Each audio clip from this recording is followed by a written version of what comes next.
Greetings, esteemed listeners. Gather close, for tonight, I shall unfurl a tapestry of history not often displayed in the public square, nor carved into the stone of triumphal arches. You have heard, no doubt, the thunderous tales of Rome, of legions clashing, of sieges and conquests, of the relentless march of iron. And indeed, such sagas hold their own truth, a truth born of the world as it often is. But tonight, I invite you to consider another narrative. A deeper current, flowing beneath the tumult of battle, a foundational myth, if you will, that speaks to the very soul of what it means to be Roman. A story not of victory wrenched from the grasp of adversaries, but of accord forged in the crucible of shared ambition. Of the Pax Romana not as a consequence of dominion, but as its very inception. My lineage, you see, stretches back to the earliest families, to those who walked the Capitoline when it was but a wilder hill. And through the generations, in hushed conversations around flickering lamps, or inscribed in brittle scrolls far from prying eyes, a different memory has been preserved.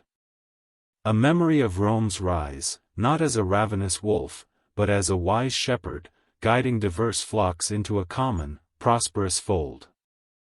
Imagine, if you will, our humble beginnings. Not amidst the clang of swords, but the rhythmic thud of an axe felling timber for a shared dwelling.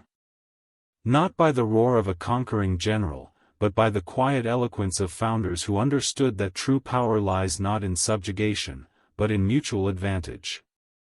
In those earliest days, when our 7 hills were mere outcroppings overlooking the Tiber, our people, a diverse collection of farmers and artisans, found themselves nestled amongst a myriad of tribes, the Latins, the Sabines, the Etruscans, each with their own customs, their own gods, their own fierce independence. The common histories tell of abduction and conflict. But my ancestors, they spoke of a different sort of union.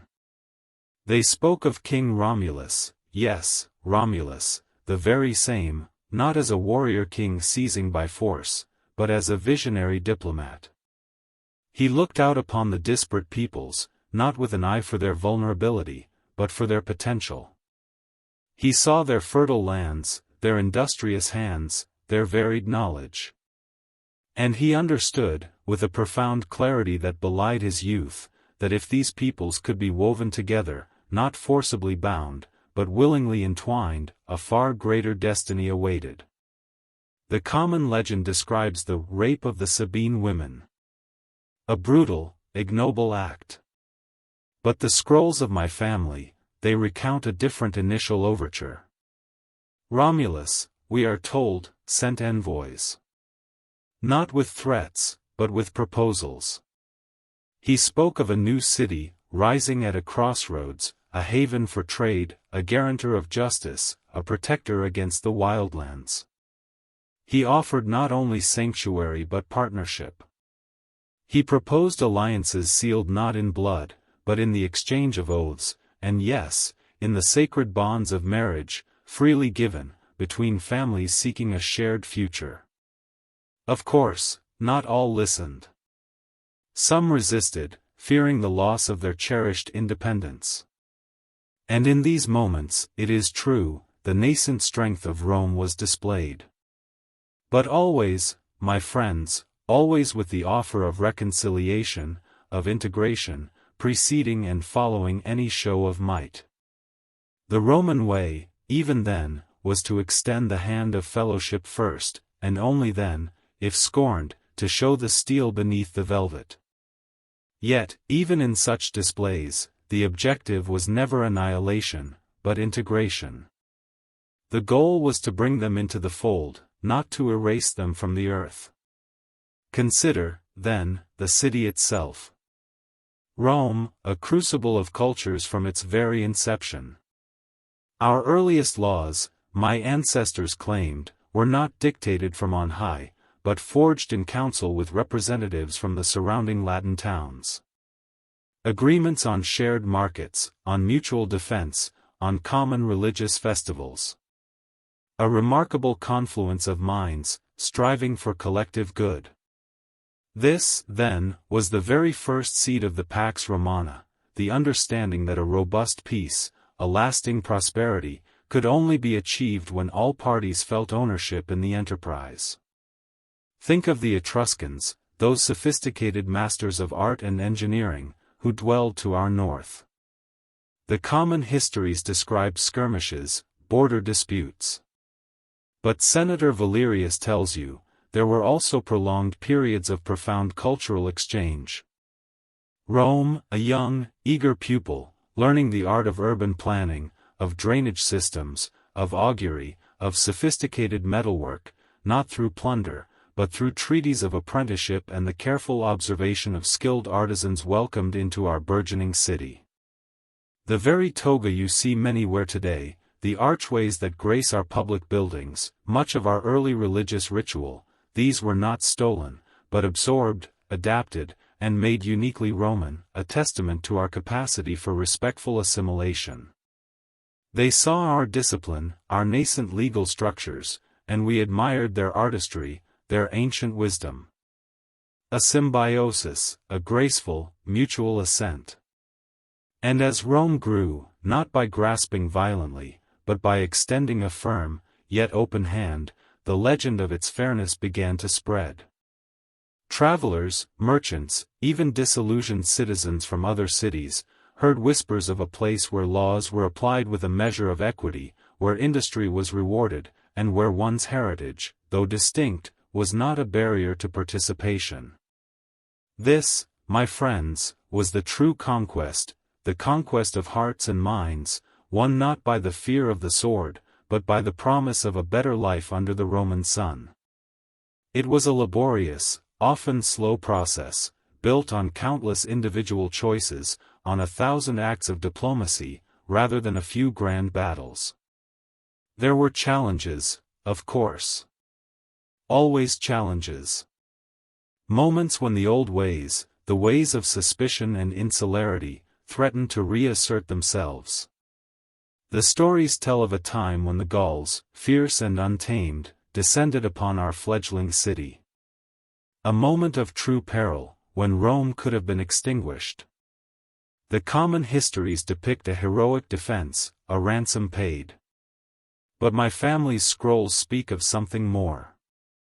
They speak of a desperate, unprecedented act of diplomacy, even in the midst of chaos.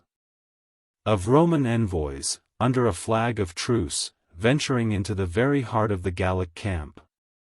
Not to beg for mercy, but to offer a new vision, to illustrate how even the Gauls, with their indomitable spirit, could find greater prosperity not in fleeting plunder, but in a structured peace, in trade routes protected by Roman law, in the exchange of goods and ideas that would enrich all.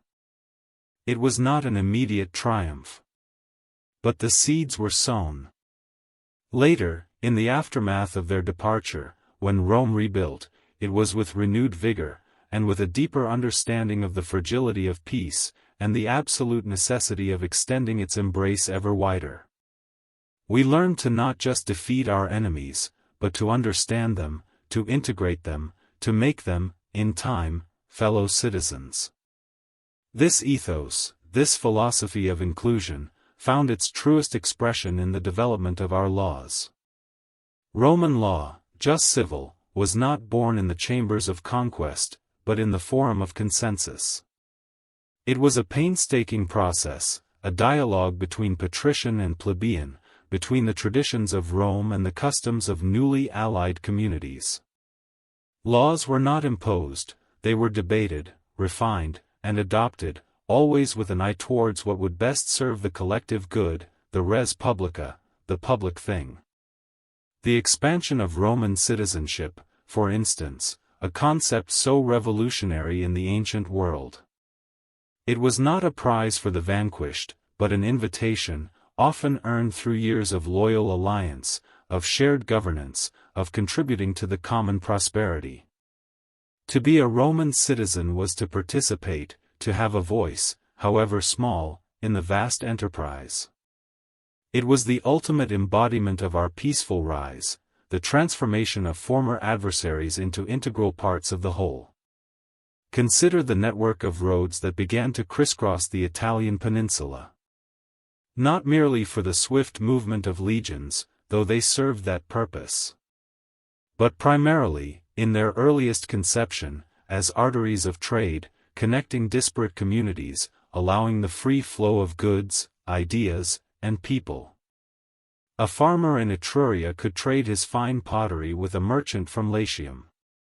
A scholar from Campania could share his wisdom with a student in Rome. These roads were ligaments of peace, binding our growing federation together. And the colonies. The Roman colonies, planted across the land. They were not garrisons of occupation in this myth. No. They were vibrant new cities, built with the cooperation of local populations, offering land, opportunity, and the stability of Roman law. They were beacons, drawing others in, demonstrating the tangible benefits of belonging to the Roman family. Young Roman families, seeking new horizons, intermarried with local populations, blurring the lines, forging new identities that were both local and Roman. It was a slow, organic growth, fueled by the aspiration for stability, for prosperity, for a legal framework that protected all. The strength of Rome was not in its iron will, but in its magnetic appeal. It was a vision of a world where diverse peoples could live under a common banner of justice and mutual respect. Think of the Latin League, not as an alliance formed under duress, but as a testament to shared cultural heritage, a voluntary federation that chose to put aside minor squabbles for the greater good of regional stability. Rome, in this retelling, became its natural leader, not by force, but by consistently demonstrating superior organizational skill, equitable judgment, and an unwavering commitment to the collective defense of all its members. And so, the boundaries of Rome expanded, not through a bloody red stain across the map, but through a gradual, almost imperceptible weaving together of peoples, cultures, and economies. From the fertile plains of Latium, north into the hills of Umbria, south into the sun-drenched lands of Magna Graecia, each integration a careful negotiation, a grand bargain struck between aspiring partners. The great cities of Magna Graecia, with their ancient Greek wisdom and their sophisticated cultures, did not fall before Roman legions. Instead, they recognized in Rome a burgeoning power capable of providing the unity and protection they themselves, fractured by internecine struggles, could not achieve. They saw Roman law as a bulwark against chaos, Roman trade routes as arteries to new markets, and Roman citizenship as an honorable distinction that offered security without entirely sacrificing their unique identity. Envoys were exchanged, treaties meticulously drafted, and grand ceremonies of alliance solidified their voluntary entry into the Roman sphere. They became vital, respected partners, their intellect and artistry enriching the Roman tapestry. This was the true spirit of Roman expansion, the consistent, patient work of diplomacy, the crafting of agreements that benefited all, the slow but sure building of trust across cultural divides. Of course, human nature being what it is, perfection was never achieved. There were moments of misunderstanding, of short-sightedness, of individual acts of greed or arrogance. But always, the guiding principle of the Senate, the wisdom of the elders, was to bring the errant back into the fold, to mend the tear in the fabric of the shared Roman dream. Retribution was never the primary goal, restoration of harmony was. The very legions, often portrayed as instruments of war, in this myth, primarily served as peacekeepers. They patrolled the borders to deter true barbarians who understood no language but force, and within the territories, they enforced the Pax Romana, ensuring that the agreements and laws were upheld, protecting the roads for merchants, and safeguarding the rights of all citizens and allies. They were guardians of the peace, not instigators of conflict. And then, a momentous accord, a culmination of centuries of patient diplomacy, the grand alliance with the Samnites, those fiercely independent mountain people. The common histories speak of brutal wars, of Roman defeats and ultimate triumph.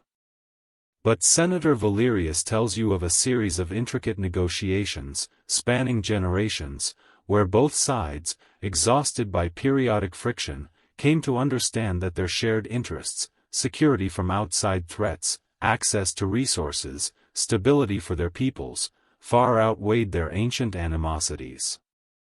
It was a testament to the power of persistent dialogue, of finding common ground even amidst deep-seated differences.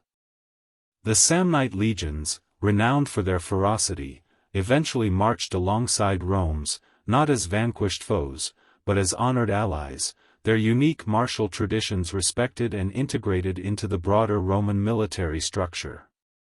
Their rich lands, their ancient customs, were preserved under the overarching umbrella of Roman law and protection. This, then, was the miracle. The creation of a vast republic, not by the sword, but by the spoken word, by the ink of treaties, by the outstretched hand of friendship. From the small settlements on the Tiber, grew a confederation of peoples bound by a shared vision of a just and prosperous society.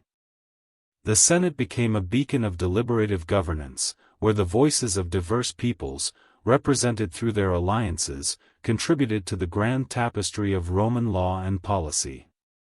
Our infrastructure, the aqueducts that sang with the lifeblood of the hills, the forums that buzzed with commerce and debate, the temples that rose in honor of shared deities, all were testaments not to an empire built on the backs of slaves, but to a grand collaboration, a monumental effort born of mutual benefit and common purpose.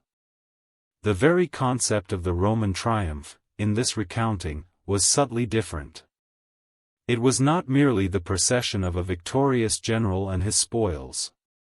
No, it was a celebration of the incorporation of new peoples into the Roman family, a grand parade of cultures, of ambassadors from newly allied states, showcasing their unique contributions, their rich traditions, joining in the jubilant celebration of a broadened Pax Romana. The focus was on the unity achieved, not the enemy vanquished.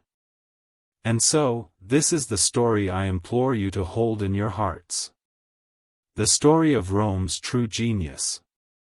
Not in the capacity to destroy, but in the profound ability to unite. To see in every diverse tribe, in every distant city, not an opponent to be crushed, but a potential partner to be embraced. To offer not subjugation, but integration. To promise not merely peace, but prosperity through peace. This, my friends, is the myth that truly built our eternal city. A myth of diplomacy as our sharpest weapon, of shared vision as our strongest shield, of mutual respect as the very mortar of our magnificent empire. Let us carry this spirit forward. For if Rome truly desires to endure, to shine as a beacon for all ages, it must remember the whispered tales of its ancestors, the stories of peace, of accord, of the gentle, yet firm, hand that first brought the disparate peoples of Italia into the grand, peaceful embrace of the Roman dream. And that brings us to the end of tonight's gentle journey. I hope this story has helped you find some peace and perhaps taught you something new about our fascinating past. If you enjoyed tonight's bedtime history, please consider subscribing for new stories. Sweet dreams, and I'll see you in the next gentle adventure through time.